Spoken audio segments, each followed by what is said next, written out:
என்னுடைய செயலும் சிந்தனையிலும் இந்த சமூகத்துக்கு பயனுள்ளதாக இருக்குன்னு நினைக்கிறவங்க மட்டும் இந்த மூவேந்தர் மீடியாவை சப்ஸ்கிரைப் பண்ணிவிட்டு பெல் ஐக்கான் ஆல் கொடுத்து வந்து ஃபாலோ பண்ணிக்கோங்க.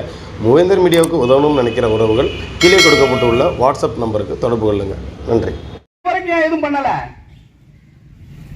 நான் தமிழக காவல்துறைக்கு வைக்கிற ஒரே ஒரு கோரிக்கை, நீங்க தேன் கூட்டுல கல்ல விட்டுட்டீங்க.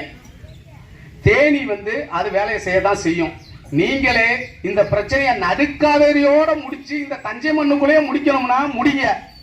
அந்த பொண்ணு குடும்பத்துக்கு அரசு வேலை வேணும். 100% அந்த அம்மா கைது செய்யப்பட வேண்டும். சட்ட ரீதியாக அவங்க மேல் வழக்கு பதிவு செய்து கைது செய்யப்பட வேண்டும். முறையான நடவடிக்கை வேணும். நாங்க ஒன்றும் சட்டத்துக்கு அப்பாற்பட்டு கேட்கல. இல்லை என்றால் இந்த போராட்டமானது நாளை தமிழகம் முழுவதும் விரிவுபடுத்தப்படும். தென் மாவட்டத்தில் அனைத்து மாவட்ட தலைநகரங்களிலும் நீங்க இந்த கணக்கெல்லாம் தப்பு கணக்கெல்லாம் போடாதீங்க.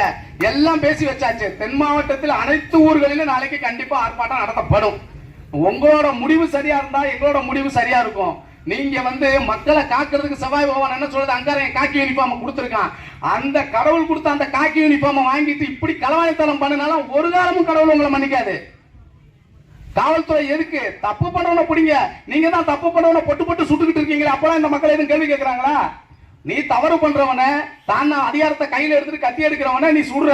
இப்ப யாரும் அதுக்கு எதுவும் கேள்வி கேட்டாங்களா? இங்க ஆனா ஒரு அப்பாவியே கைது பண்ற அப்படின்னா ஓகே, சரி வழக்கு இருக்கிறவங்க கைது பண்ண அதான் அப்படின்னு சொல்லி நேற்று பேட்டி கொடுத்துருக்க. அவர் மீது இத்தனை வழக்குகள் இருக்குன்னு சொல்லி கேட்டிருக்க. அத்தனை வழக்கு என்ன, யார் வீட்டை போய் கொள்ளையடிச்சான், கொலை பண்ணா, அரசாங்கத்துக்கு எதிராக எதுவும் பண்ணானா? இன்னைக்கு தெரியாதவங்க லட்சணம். அவன் வாங்கினது ஒரு வழக்கா இருக்கும், 10 வழக்கு நீ பொய் வழக்கு போட்டு வச்சிருப்ப. இந்த தஞ்சை மாவட்டத்தில் தேவேந்திரனுக்கு எதிரான பொய் வழக்கு அதிகமா புனையப்பட்டு வருகிறது தான் உண்மையான செயல். யாரும் கேள்வி கேட்க கூடாது. இன்னும் உங்கள்கிட்ட ஆண்டே பாண்டியா அப்படின்னு சொல்லிட்டு இருப்பாங்க நினைச்சிட்டு இருக்கீங்களா? அந்த கட்டமைப்பெல்லாம் உடைச்சு 100 வருஷம் ஆச்சு. பிரிட்டிஷ்காரன் கை கட்டிட்டு நின்னீங்க, நாயக்கர்கள் காலத்துல கை கட்டி நின்னீங்க. அடிமைத்தனங்கிறது கிட்டத்தட்ட 2500 வருஷமா நீடிச்சுக்கிட்டு இருக்கு. ஆனா உங்களுக்கு அதெல்லாம் விட்டுருவீங்க. இங்க எங்களை நோன்றதான் வேலையா பார்த்துட்டு இருப்பீங்க. இறுதியா ஒண்ணு சொல்ல விரும்புறோம், மக்களுக்கு ஒண்ணு சொல்ல கேட்டுக்கோங்க. இந்த போராட்டங்கிறது நீங்க நினைக்கிற மாதிரி தலைவர்கள் நாங்க வருவோம் போவோம், நாங்க வந்துருவோம். எங்களால உங்களுக்கு என்ன பண்ண முடியும்? நாங்க எங்க ஊர்களில் ஆர்ப்பாட்டத்தை நடத்த முடியும். 100% நடுக்காவேரிக்காக எங்களால முடிந்த அளவுக்கு தென் மாவட்டத்தில் இந்த போராட்டத்தை மிக பரவலா எடுத்துட்டு போக 100% முடியும், அதை செய்வோம். ஆனா இந்த ஊரை பொறுத்தளவுக்கு நீங்க ஊர் குடும்பங்கள், ஊர்ல இருக்க முக்கிய தலைவர்கள், வாரியார்கள் ஒன்றிணைஞ்சு இதுல அமைப்புகளுக்கு அப்பாற்பட்டு இது அமைப்புகளை உள்ள போட்டு இழுத்து உங்களுக்குள்ள நீ பெருசு நான் பெருசு அப்படின்னு இந்த போராட்டத்தை நிறுத்து போக வைக்காம, அந்த பொண்ணு இறந்திருக்கா, வாழ வேண்டிய ஒரு பொண்ணு, நாளைக்கு உங்க வீட்லயும் குழந்தைகள் இருக்கு, உங்க வீட்லயும் படித்தவர்கள் இருக்காங்க, அதை ஞாபகம் வச்சுக்கோங்க. அங்க எரிஞ்சிருச்சு, நாளைக்கு நமக்கு எரியாதுன்னு மட்டும் தயவு செஞ்சு நினைக்காதீங்க. ஒரு குழு அமைங்க. நீங்க பெண்கள் தான். அன்னைக்கு இந்த பொண்ணை பொறுத்தளவுக்கு அன்னைக்கு எப்படி சுந்தரலிங்கத்துடன் அந்த வடிவு மல்லத்தி போய் வீர மரணம் எய்தால அதுபோல் அண்ணனுக்காக போன இந்த வீர மல்லத்திக்காக நீங்க எல்லாம் ஒண்ணு சேரணும். சரியா? இல்ல அந்த பொண்ணோட மரணம் கண்டிப்பா அது ஒரு அர்த்தமில்லாத போயிடும். தயவு செஞ்சு பெண்கள் ஒரு 5 பேர் எடுத்துக்கோங்க, ஆண்களை ஊர்ல இருந்து ஒரு 5 பேர் எடுத்துக்கோங்க. பக்கத்துல இருக்க எல்லா கிராமத்துக்கும் போங்க. கிராமத்துல நம்ம அமைப்புகளுக்கு அப்பாற்பட்டு அத்தனை 57-60 தலைவர்கள் தாராளமா இங்க உட்காரட்டும், எந்த தவறு இல்ல. எல்லாத்துக்கும் அப்பாற்பட்டு தேவேந்திரர்களா சமூகமா எல்லாரையும் அலைங்க.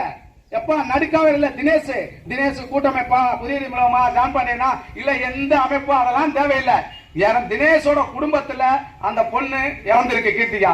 அந்த பொண்ணு ஒரு வீர மல்லத்தி. அந்த மல்லத்திக்காக ஒட்டுமொத்த தேவேந்திரமும் வாழ்வோ சாவோ இந்த நடுக்காவேரில பாத்துடலாம்.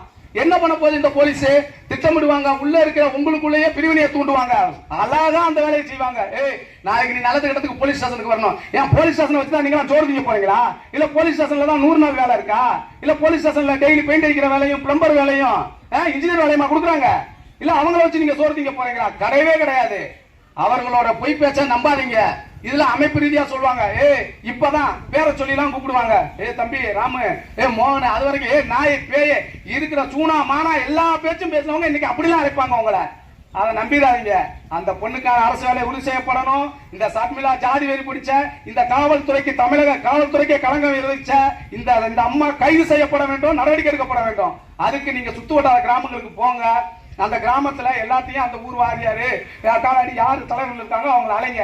ஐயா, சமுதாயத்துக்கு அப்பாற்பட்டு என் பிள்ளைய நாங்க பறி கொடுத்துட்டோம், நாளைக்கு உங்க ஊர்லயும் வரப்போகுது, இப்படியே சொல்லுங்க. ஏன்னா நான் என் புள்ள செத்தாதான் சாவா, உன் புள்ள செத்தா சாவு இல்லையா? இன்னைக்கு நான் தாலி எடுத்திருக்கேன், நாளைக்கு நீ இருக்க போற. இந்த போலீஸால, இந்த காவல்துறையால் தொடர்ந்து தென் மாவட்டத்திலும் சரி தமிழகத்திலும் தேவேந்திரகுலம் அப்பாவி இளைஞர்களும் பெண்களும் அப்பாவி பெண்கள் தாலி எடுக்கப்படுவது காலம் தொட்டு நடந்துட்டு இருக்கு. இந்த இப்ப பாருங்க டிஎஸ்பி முதற்கொண்டு தூத்துக்குடி சம்பவத்துக்கு இந்த தண்டனை வாங்கியிருக்காங்க. நீதி இன்னைக்கு நமக்கு நல்லா இருக்கு, நம்ம நீதிமன்றத்தையும் நாடுவோம், எந்த தப்பு இல்ல.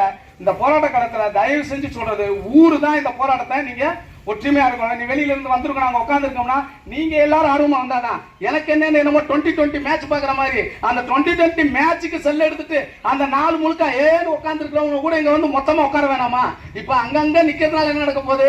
நீங்க அங்கங்க நின்றுட்டு இருக்கப்போ ஒரு வண்டி அப்படி போகும், யாரோ அவங்களுக்கு வேண்டப்பட்ட ஒரு ஆளை வச்சு என்ன ரோட்டை மறிச்சான், பிளாக் பண்ணா, ஏன்ட்ட அப்படி பேசினா அப்படி பேசான்னு இங்க பொறுத்தளவுக்கு இங்க பாருங்க, எப்படியாவது இந்த போராட்டத்தை கலைக்க வேணும். அதுக்கு கம்ப்ளீட்டா எல்லா வேலையும் செய்வாங்க. அதுக்கு இடம் கொடுத்துறாதீங்க. போராட்டங்கிறது அந்த சாலைக்கு பக்கமே போயிடக்கூடாது. வண்டிகள் அங்க அப்படி ஓரமா விடாதீங்க. எல்லாம் ஒரு கரெக்டா ஒரு ஒழுங்குபடுத்துங்க. போலீஸ் வந்து கங்கொத்தியா பார்த்து இப்ப என்ன தெரியுமா பண்ணும்? போற வர பாதையை மறைச்சிட்டு நின்னானுங்க. இந்த வீடியோ எடுத்து எஸ்பிக்கு போடுவாங்க, கலெக்டருக்கு போடுவாங்க, ஹோம் செக்ரட்டரிக்கு போடுவாங்க. போட்டு என்ன தெரியுமா பண்ணுவாங்க? ஃபுல்லா வந்துட்டானுங்க, ரோட்டை மறைச்சிட்டானுங்க. அங்க பக்கத்துல கல்லர் சமூகம் இருக்கு, அவங்களுக்கு இவங்களுக்கு வன்முறை வந்துடும். எப்படி இவனே கொளுத்தி போடுவானுங்க. இப்ப அவங்கள சொல்லுவாங்க, நீங்க முடிஞ்ச ஏதாவது ஒரு வம்புலுங்க. சரியான ராஜதந்திரிகை நாம வச்சுக்கோங்க. இப்ப இந்த பிரச்சனையில இன்னொரு பிரச்சனை ஆரம்பிச்சு விடுறதுக்கு இந்த போலீஸ் வேலை செய்யும். அதுக்கெல்லாம் இடம் கொடுத்துட்டாங்க. போராட்டங்கிறது இதுக்குள்ளதான் நடக்குது. ரோட்ல என்ன வேலை இருக்கு? எல்லாரும் உள்ள வந்து உட்காருங்க, எது வேணுமோ இங்கேயே இருக்கட்டும். காவல்துறை வரதா உள்ள வந்து பேசட்டும், நீங்க அங்க போய் பேசாதீங்க. தயவு செஞ்சு எல்லாம் வந்து உட்காருங்க ஒரு இடத்துல. உள்ள யாரும் தயவு செஞ்சு குடிச்சிடாதீங்க. இன்னொரு விஷயம் தெரியுமா? இனி இந்த ஊரையே வந்து கங்கணம் வச்சுக்குவாங்க. இனி ஒரு 10 நாளைக்கு உங்க ஊர்ல லைசன்ஸ் இல்லாதவன், டூ வீலர்ல போறவன் பாருங்க, 50 பேர் பைக் வச்சிருந்தா 50 பேருக்கு 100 வழக்கு பாயும். போற வண்டியெல்லாம் நம்பர் நோட் பண்ணி வச்சு இன்னும் கேஸ் விழுந்துகிட்டே இருக்கும். எங்களை இதெல்லாம் செஞ்சாங்க. இதே சின்ன உடப்பு. இந்த போராட்ட காலத்து நடத்துல இந்த ஊர்ல இருக்கவங்க அவ்வளவு பேர் மணி வழக்கு அப்படிதான் எல்லா ஊர்லயும் அதை பண்ணுவாங்க. அவங்களுக்கு தெரிஞ்சது இது ஒண்ணுதான். நான் உங்கள்கிட்ட ஒண்ணு மட்டும் ஜனசக்தி சொல்ல விரும்புறேன். அவங்களால என்ன பண்ண முடியும்? வழக்கு தான் போட முடியும். போட்டோம். இங்க உட்கார்ந்து இருக்க நம்ம போயிட்டு அந்த சிறையில உட்கார போறோம், சாப்பாடு கொடுக்க போறாங்க, அவ்வளவுதானே. அதாவது அந்த பொண்ணுக்காக, அந்த உயிர் தியாகத்துக்காக, ஒரு அண்ணன் மேல வச்ச பாசத்துக்கு, அந்த பொண்ணு உரிமைக்காக போயிருக்கேன். அதுக்கு மரியாதை கொடுத்து உள்ள இருந்துட்டு தான் போவோம். இப்ப என்ன பண்ண போகுது? உயிரா போகுது. எதையும் தயவு செஞ்சு சொல்றேன், கேட்டுக்கோங்க. அஞ்ச வேணாம். உங்களுக்கு ஒட்டுமொத்த தேவேந்திரோட ஆதரவு உண்டு. நாங்க இவங்க அவங்க இந்த அரசாங்கத்தை தூக்கி நிறுத்திடலாம், இதை மறைச்சிடலாம், அதெல்லாம் சொல்ல விரும்பல. உங்களுக்காக இன்னைக்கு இந்த காவேரிக்காக அந்த தாமிரபரணி வரும், வைகை வரும், கவலைப்படாதீங்க. உங்களுக்கான போராட்டத்துக்கு நாங்க ஊக்கமா இருப்போம். நீங்க அதை பத்தி கவலையே பட வேணாம். ஆனா நீங்க சுத்து வட்டாரத்தில் இருக்க ஊர்ல போய் அலைங்க. முடிவுகளை ஒட்டுமொத்தமா ஊர்ல ஒரு 4 பேர் 3 பேர் சொல்றதை கேட்டு எடுத்துறாதீங்க. ஒட்டுமொத்த ஊரும் ஒரு முடிவெடுங்க. உடலை வாங்க சொல்லி பல வகையில அழுத்தம் வரும். நான் என்ன கேட்கிறேன், மாண்டார் மீண்டு வரப்போறாரா? இறந்த பொண்ணு மீண்டு வரப்போதா? இல்ல எது வந்து நம்மளை வந்து அணைச்சு அண்ணே நான் எந்திரிச்சு வந்துட்டேன்னு சொல்ல போதா? அந்த உயிர் போனதுதான். உயிர் பிரிஞ்சதுதான். எத்தனையோ உயிர் போகுது. 10 நாள் 20 நாள் கழிச்சு காவல்துறை கண்டுபிடிக்கிறாங்க. அதுக்காக என்ன பரவாயில்ல, அங்கேயே நல்ல முறையில் அந்த பொண்ணு இருக்கட்டும். இந்த பொண்ணோட ஒரு மரணம் இந்த தஞ்சை மண்ணில் இனிமேல் காவல்துறை அடக்குமுறையே இருக்கக்கூடாது. இந்த தேவேந்திரனுக்கு எதிராக அவங்க ஒரு செயல்படுறதுக்கு யோசிக்கணும். இனி காவல் நிலையத்துக்கு போனோம்னா நீ என்ன பல்ல போயதானே என்ன பண்ணிடுவீங்க அப்படிங்கிற பேச்சை இனிமேல் அவங்க அந்த சிந்தனைக்குள்ள கூட வரவிடக்கூடாது. தயவு செஞ்சு ஒற்றுமையா இருங்க. அவங்களுக்கு இந்த ஒரு போராட்ட களமையத்தை நடத்துறாங்க அப்படின்னா ஊருக்காரங்க அவங்களுக்கு ஒத்துழைப்பு கொடுங்க. இன்னைக்கு ஆர்டிஓ என்கொயரின்னு சொன்னாப்புல போகு, அந்த ஆர்டிஓட்ட போய் என்ன நடக்குது ஏதுங்கிறத முறையா பேசுங்க. பேசுறாலும் வந்து நம்ம முறையா எடுத்து சொல்லணும். நமக்கு காவல்துறை எதிரி இல்லை, ஒட்டுமொத்த காவல்துறை எதிரி கிடையாது. இன்னைக்கு நம்ம நிம்மதியா வாழ்றோம்னு சொன்னா மனசாட்சியோட அதுக்கும் காவல்துறை தான். ஏன்னா ஒட்டுமொத்த ஸ்டேஷன்ல இருக்கிற எல்லா ஸ்டேஷன்ல இருக்கிற அதிகாரிகள் எல்லாருமே நல்லா கேட்டுக்கோங்க, படிச்சவங்க தான். இன்னைக்கு கீழ்மட்டத்துல ஏன் தெரியுமா அந்த ஜாதி வெறி இருக்கு? ஒரு ஐஏஎஸ் ஐபிஎஸ் படிச்சவங்க படிச்சிருந்தாங்க, கல்வி அவங்களுக்கு வந்து ஞானத்தை கொடுத்துருது, உலகத்தோட அறிவு கொடுத்துருது. ஒரு 10th +2 முடிச்சுட்டு கான்ஸ்டபிளா இருந்து, ஒரு போலீஸா இருந்து கான்ஸ்டபிள் ஆகி ஒரு எஸ்ஐ ஆகிறவருக்கு என்ன இருக்கும்? அவருக்கு ஜாதி தான் இருக்கும். ஏழை நம்ம ஆண்ட பரம்பரை இவனடா நம்மள வந்து பேசுறது, மாப்பிள்ள உன்னை எப்படி தெரியுமா பேசுறான்? எனக்கு இதெல்லாம் இந்த கீழ்மட்டத்தில் மட்டும்தான் இந்த கொடுமை. அதுக்கு தான் என்ன சொல்றது, மோகன் கமிஷன் ரிப்போர்ட், அதுக்கப்புறம் திருச்செந்தூர்ல நடந்த கலவரத்தில் வந்த ஆணைகள் ரிப்போர்ட்டின் படி சொந்த தாலுகாக்குள்ள சொந்த மாவட்டத்தை சேர்ந்தவர்கள் காவல்துறை பணியில குறிப்பா writer, SP constable, inspector, SI வைக்க கூடாது. இவங்களுக்கு என்ன